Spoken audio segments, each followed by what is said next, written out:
Maret 2015, Menteri Hukum dan HAM Yasona Lauli mengesahkan kepengurusan DPP Partai Golkar hasil Munas Ancol Kubu Agung Laksono. Pengesahan tersebut sesuai dengan hasil keputusan Mahkamah Partai Golkar. Keputusan itu diambil berdasarkan pasal 32 ayat 5 Undang-Undang Nomor 2 Tahun 2011 tentang perubahan atas Undang-Undang Nomor 2 Tahun 2008 tentang partai politik. Dalam pasal tersebut disebutkan bahwa keputusan Mahkamah Partai bersifat final dan mengikat.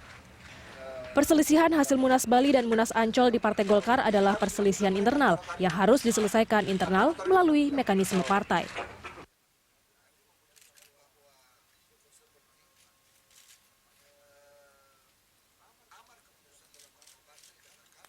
Mengabulkan untuk menerima kepengurusan DPP Partai Golkar hasil Munas Ancol secara selektif di bawah kepemimpinan Saudara Agung Laksono. Menanggapi keputusan Menkumham, kubu Golkar Munas Ancol yang diketuai Agung Laksono akan mempercepat konsolidasi partai. Walaupun Agung menginginkan konsolidasi, belum ada upaya komunikasi kedua kubu setelah selesainya Mahkamah Partai hingga saat ini. Ya, dari hasil ini kita segera melaksanakan apa yang menjadi amanat dari Mahkamah Partai, amanat Menkumham untuk konsolidasi, sehingga kita membentuk kepengurusan DPP dengan menampung teman-teman dari ex-Bali dan sampai penyelenggara Munas di tahun 2016.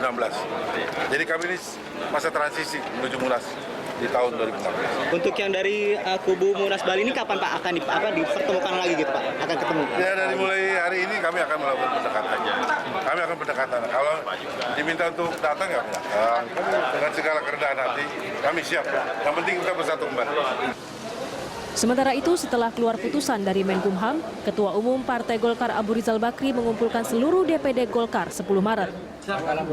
Selain menginventarisasi dukungan para ketua DPD, pertemuan juga untuk mencari bukti dugaan pemalsuan dokumen Munas Ancol. Saya tahu bahwa keputusan diambil ini adalah keputusan politik. Masih ada satu upaya-upaya hukum agar kita dapat membalikkan keputusan ini. Mudah-mudahan dengan upaya hukum maka keputusan yang diambil berdasarkan pertimbangan politik ini bisa kemudian diluruskan oleh pengadilan. Kita akan tentu membawa kepada petun dan pengadilan Jakarta Barat akan jalan terus. Karena setelah kita mendapatkan data dari data dari satu musyawarah partai, maka data-data itu kita cek kepada daerah, ternyata bahwa surat-surat kuasa itu banyak yang palsu, sehingga daerah-daerah menginginkan melaporkannya kepada Barreskrim. 11 Maret 2015, pengurus DPP Golkar dari kubu Abu Rizal Bakri melaporkan pengurus DPP Golkar kubu Agung Laksono ke Barreskrim Mabes Polri. Idrus Marham melaporkan dugaan pemalsuan 133 dokumen Partai Golkar yang dijadikan mandat untuk mendukung kubu Agung Laksono di Munas Ancol. Mereka yang menjadi terlapor antara lain Yoris Raweyai dan Zainuddin Amali. Kita hadir di sini dalam rangka berjuang untuk menegakkan kebenaran dan keadilan untuk menjaga eksistensi partai kita. Jadi kalau kita ingin berjuang tentang keadilan harus dilakukan secara adil. Melakukan perjuangan tentang kebenaran dan penegakan hukum harus dilakukan dengan cara-cara berdasarkan hukum. Jadi saya mohon seluruh yang hadir dari DPD 1 dan Kabupaten Kota se-Indonesia, ya kita harus konsisten itu. Kita selama ini telah memerangi cara-cara yang dilakukan oleh teman-teman kita yang melakukan cara-cara yang tidak berdasarkan hukum. Ya mari kita konsisten itu. Jangan justru kita berjuang untuk itu, kita yang melakukan pelanggaran hukum. Ya saya kira itu jadi perhatian. Selain itu, kubu Abu Rizal juga memastikan akan mengajukan gugatan ke Pengadilan Tata Usaha Negara atau PT-UN atas surat pengakuan Menkumham tersebut. Tim Liputan Berita 1 Jakarta. 10 Maret 2015, Menteri Hukum dan HAM Yasona Lauli mengesahkan kepengurusan DPP Partai Golkar hasil Munas Ancol atau Kubu Agung Laksono. Pengesahan itu sesuai dengan hasil keputusan Mahkamah Partai Golkar. Keputusan itu diambil berdasarkan pasal 32 ayat 5 Undang-Undang Nomor 2 Tahun 2011 tentang perubahan atas Undang-Undang Nomor 2 Tahun 2008 tentang partai politik. Dalam pasal itu disebut, Keputusan Mahkamah Partai bersifat final dan mengikat. Perselisihan hasil Munas Bali dan Munas Ancol di Partai Golkar adalah perselisihan internal yang harus diselesaikan internal melalui mekanisme partai. Dan pemirsa, menanggapi keputusan Menkumham Kubu Golkar Munas Ancol yang diketahui Agung Laksono akan mempercepat konsolidasi partai politik. Dan untuk dialog kita kali ini kita akan membahas mengenai Ical yang melawan pengesahan Menteri Hukum dan HAM yang memutuskan mengakui kepengurusan DPP Golkar Agung Laksono sesuai putusan Mahkamah Partai, namun keputusan itu belum meredakan kisruh dualisme di tubuh partai Pohon Beringin itu. Kubu Ical akan mengajukan gugatan ke Pengadilan Tata Usaha Negara terkait keputusan itu, dan selain itu, siang tadi Kubu Ical juga melaporkan 2 pengurus DPP Partai Golkar Kubu Agung Laksono, Yoris Rawea yang saat ini ada di studio dan juga Zainuddin Amali ke Barreskrim Mabes Polri. Dan untuk membahasnya sudah bersama kami Wakil Ketua Umum Golkar hasil Munas Ancol Yoris Raweyai, dan melalui sambungan telepon ada Wakil Ketua Umum Golkar hasil Munas Bali Nurdin Halid, serta melalui sambungan telepon juga sudah bergabung bersama kita pengamat hukum tata negara Refli Harun. Saya ke Pak Idrus, maksud saya ke Pak Nurdin Halid dulu. Pak Nurdin. Halo Pak Nurdin. Ya, nampaknya masih. Ya, nanti kita akan coba hubungi lagi Pak Nurdin Halid. Kita akan ke Bang Yoris dulu. Bang Yoris, ini diadukan sama kubunya Pak Ical ini ke Barreskrim. Ini apa sebetulnya yang menjadi permasalahan sekarang ini? Saya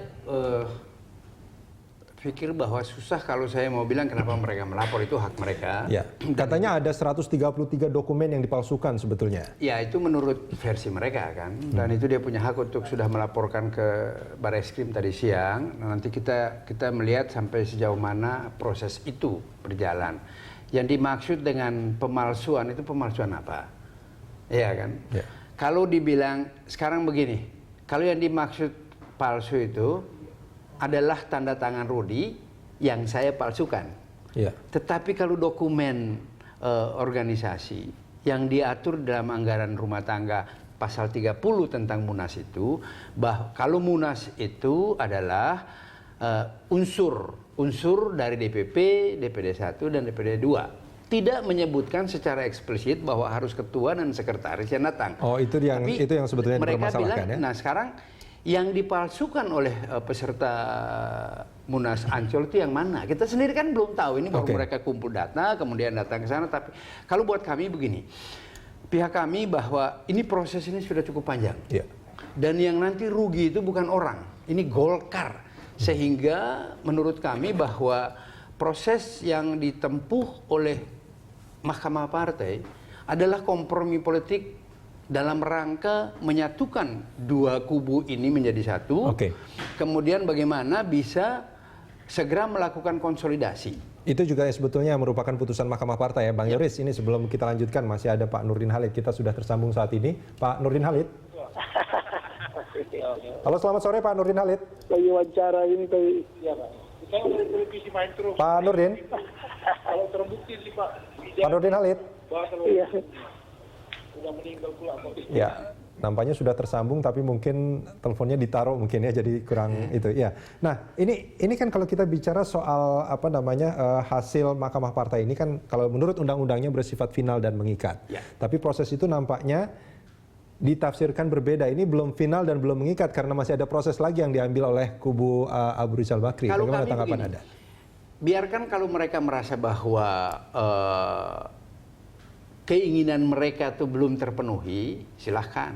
Kan ada ruang. Seperti sekarang mau ke Petun, kemudian mau ke pengadilan, kemudian mau ke Barreskrim. Silahkan saja. Dan kasasi juga kalau nggak salah Pak Yusril itu sempat mengatakan.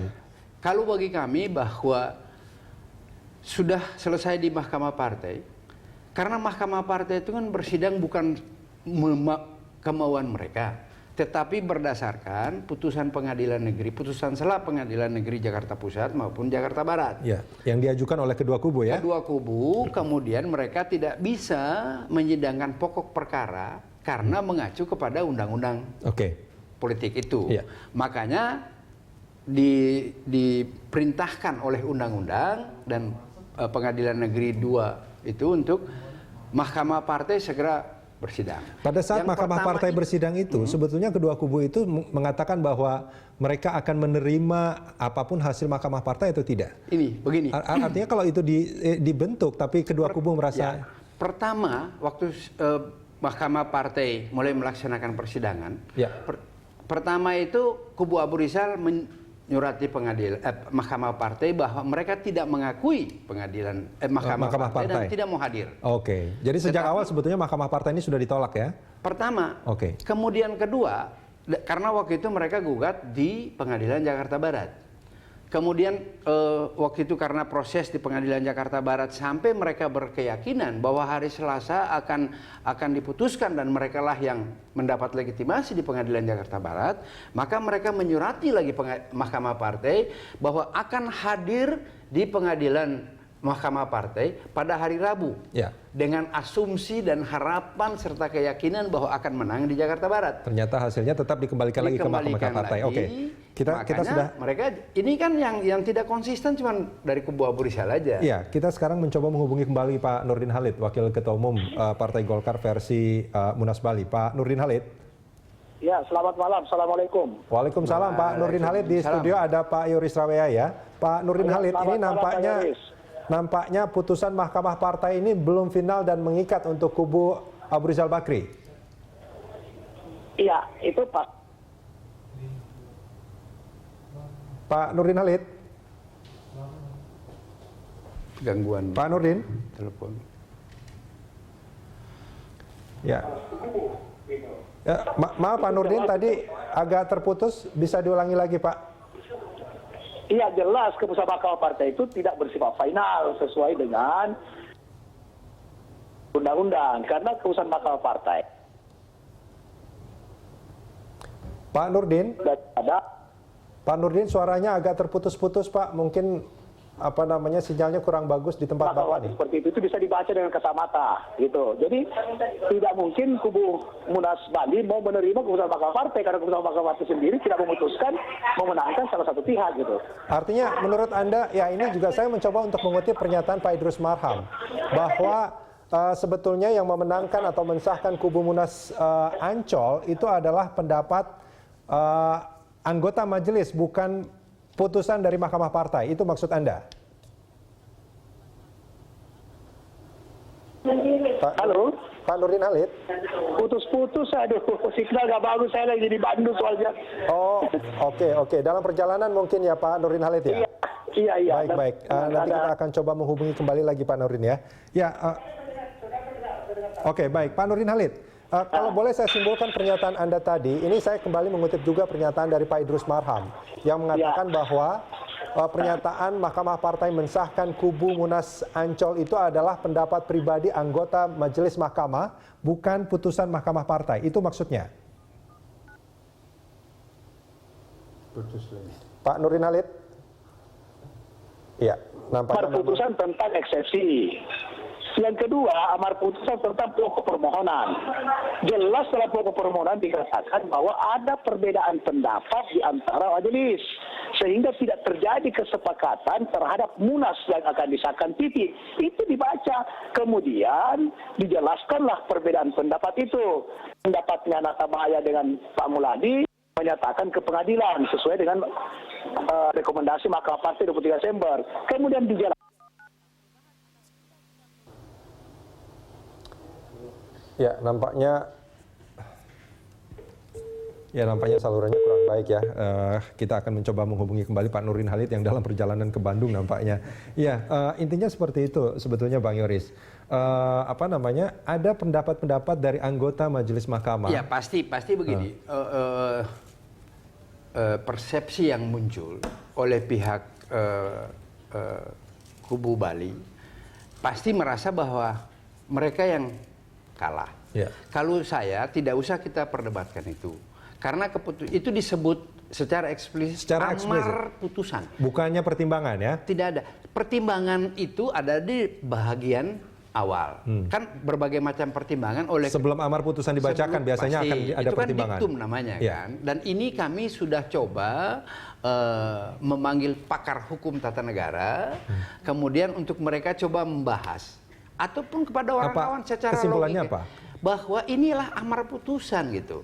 Dan itulah Menkumham ini dia kan mengacu kepada pertimbangan ini. Ya. Dan tidak mungkin Kumham itu kan alat negara yang resmi oleh negara. Kemudian mereka bisa menafsirkan dan menurut keinginannya pihak Abu Rizal. Nggak mungkin lah. Ya. Ini kan jelas di sini tertulis. Tapi Menkumham pernah salah juga Bang Yuris terkait P3 misalnya itu akhirnya lain dibatalkan. cerita. Oke Bang Yuris. Itu soal PT-UN itu soal lain. Itu kasusnya berbeda. Kita Tapi akan sambung ini di segmen berikut nanti ya. Bang Yuris. Ya, oke, silakan.